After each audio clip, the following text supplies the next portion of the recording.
anybody. It's just entertainment purpose. Only. It's not. It's entertainment purpose. Only. It's Meant not. to be in the case of anybody. This is just entertainment purpose. Only. It's not.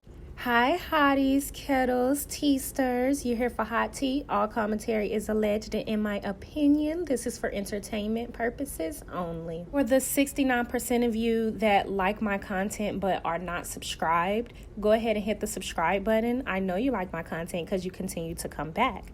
Go ahead and like, subscribe, comment, hit that post notification bell so you are up to date with all of the latest Love and Marriage Huntsville drama. So I wasn't going to talk about Stormi anymore, but seeing as though you guys continue to send me requests to talk about her, we're going to go ahead and get into the new tea that was brought to us. So shout out to Brown Skin Girl for talking about this topic. A few of you all sent me some information in my DM, and I didn't really want to talk about Stormi anymore, but again, a lot of you all want to address this, so let's get into it. So Stormi is always talking about how she scaled up her business, how she grew overnight, but she don't actually go in depth on how that process started.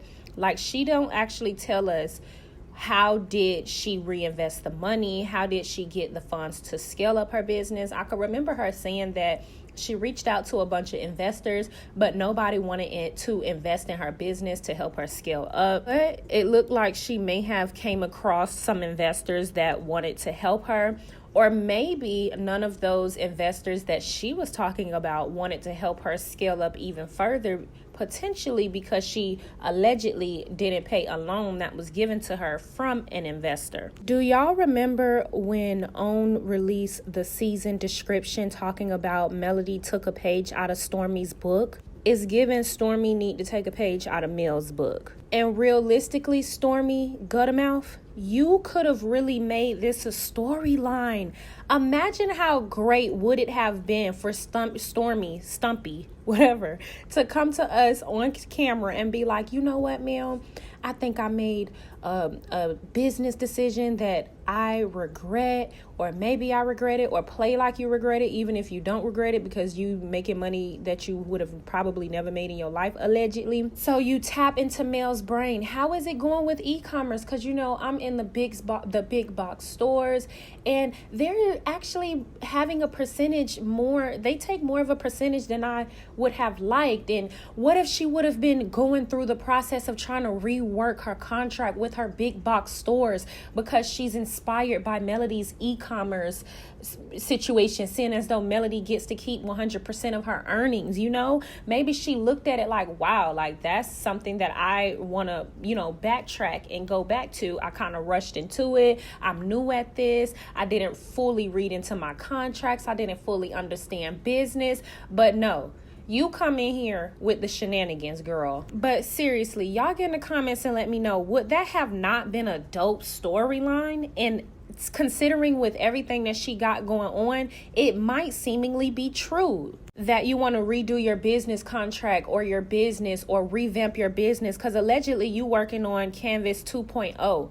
Why would you be working on Canvas 2.0? Because allegedly Canvas 1.0 has to hit 4 flats and get gone. Allegedly, Stormi got a loan from this company, Apex, which in my opinion, or from what I understand, they invest in small brands or small companies to bridge the gap in maybe their shipping and handling, or, you know, areas of their business where they might need more monetary funds in order to get certain results. In Stormi's case, I would assume she would need a loan for production and shipping, or in order to provide the resources to fund these employees that she have in order to mass produce and ship these products out, allegedly, in my opinion. But y'all get in the comments and y'all let me know what you think. She always talks about how she scaled up her business.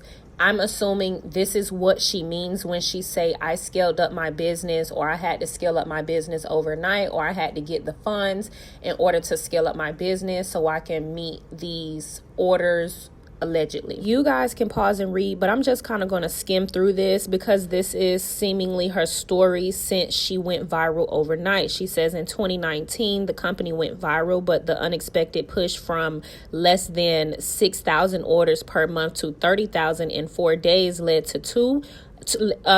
by a 2-person team of her and her husband to fall months behind on orders. So they've been falling months behind on orders since 2019. She said everything was a challenge. We had to build a complete fulfillment center and we had to build a complete customer service team.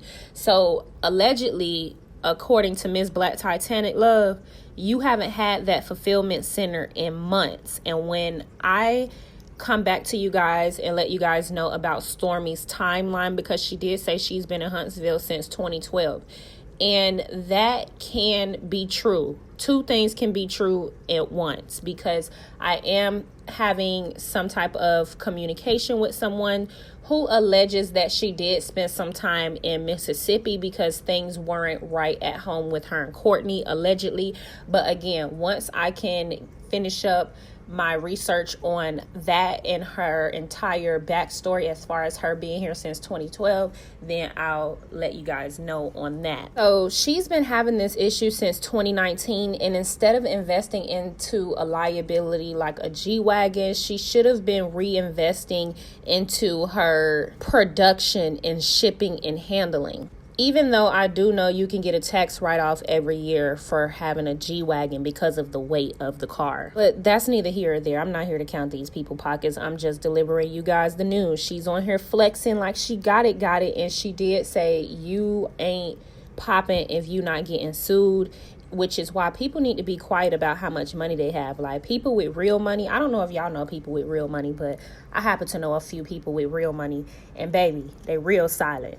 And they got real money. Nonetheless, as Stormi would say, she went on a press tour to talk about how to be a better businesswoman and how she scaled her business overnight. Part of that press tour included her doing an interview on Forbes, letting you know, like, the manufacturers are your friends. She says make good relationships with the manufacturers, get NDAs to protect your formulas so they don't sell it to other people, which I think might be good advice, or is good advice actually. She said it is hard to get in good with manufacturers because of the minimum order quality, which in my opinion, her minimum order quality wouldn't be an issue. It would be her being able to pay these people in order to produce the amount of products that she needs to fulfill. Allegedly, the rules to the big box stores are she has to give them a certain amount of product each month before she can get a return.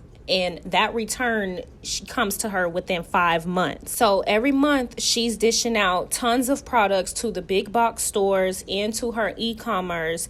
And she only gets a return from those big box stores every 5 months, which is probably why she go ghost on Instagram and then pop back up every 5 months, seemingly doing something lavish. Nah, y'all, I'm just playing. I'm being a jerk.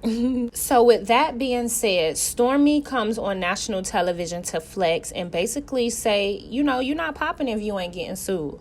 And I think that you ain't popping if you ain't getting sued, and you don't have lawyers, and you don't go to your court days, and you don't knock these lawsuits out the park. I also think you ain't popping if you don't have a business understanding on the way business works.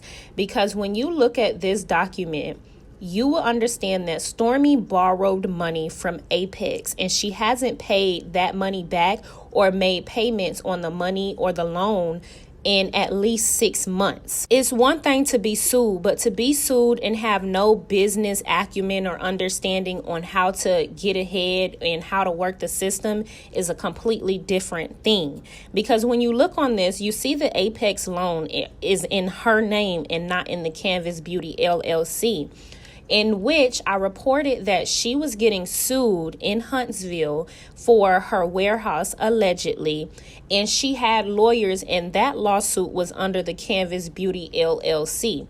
So I want to assume that this loan was for when she first got that overnight success or first went viral. Y'all get in the comments and you let me know what you think about that, because she clearly didn't have any business people on her team to help her as far as that. Because even I know when it comes to taking out loans and getting credit, you want to do it under your business because it's easier to work it that way. It's easier for approvals. It's easier to get high credit limits. So that's just from my personal experience. So I'm almost willing to bet if she was willing to put a loan like this in her name, she probably don't even have a trust set up for Canvas Beauty or anything, which is why she's getting sued. I don't know if you guys paid attention, but when you saw me kind of go over the Scott's business in Mel's business and Martell's business, you would see that they have multiple LLCs. And then if you look into the description, it would say for any type of law or any type of, I forget about it, but I forget like the actual name that they have in there. But go back and look at it. Those are the type of LLCs that they would put under when they're getting lawsuits or when they have to do legal stuff.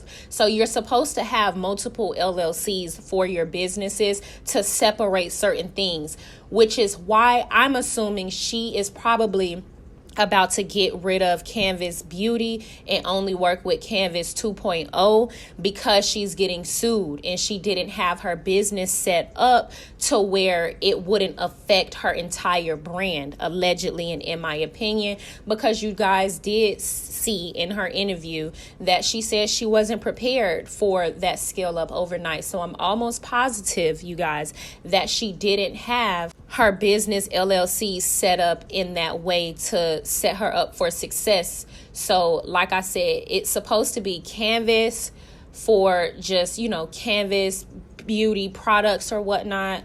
When it comes to any legal actions that need to be taking place, it should have been like Canvas Beauty LLC or, Canvas Beauty Legal or something.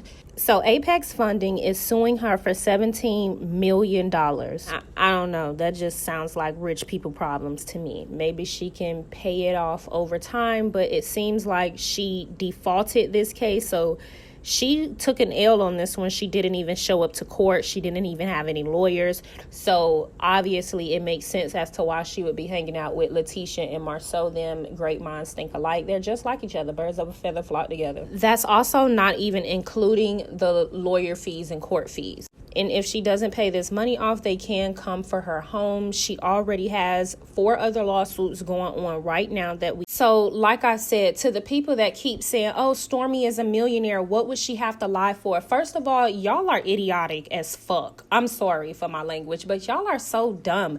Just because a person is a millionaire does not mean they wouldn't lie. If anything, you got more to lie about when you got M's than anything. Oh, please, y'all, please, with y'all dumb logics, please go somewhere else with it, because y'all will get called a hoe in my comments. Sorry, but I'm not really sorry. Secondly, having $21 million worth of assets does not mean you have $21 million or you have $21 million to dispose of, or you got $21 million in any bank account, or you got $21 million anywhere. You probably got a $21 million net worth because of CVS, Sally, so on and so forth. Maybe even some of the loans that you have took out for Canvas Beauty contribute to that network. But that doesn't mean you have 20 million. You get what I'm saying? Stormi gives me the vibes, right? Because she got to at least have enough money to pay her mortgage. So realistically, Stormi gives me the vibes that she makes about $1 million, if even 900,000 a month. That's it. That's all. Allegedly. That's just my opinion. I ain't trying to count nobody's pockets. I'm just saying the way she behave, act, move, carry herself. And then on top of that, she's mad at Mel for not calling her. Baby, you should have been calling up a lawyer, sweetheart. I don't even know how you got time to be sitting up waiting on a phone call from Mel, love. Also, you moved into that house in 2020. So you basically, in my opinion, did all of this flexing, balling, stressing, oops, no calling. But we see you, love. Y'all get in the comments. Let me know what you think about this. Don't forget to like, subscribe, comment. And I'm going to be updating you guys on this as I get the news. Yeah.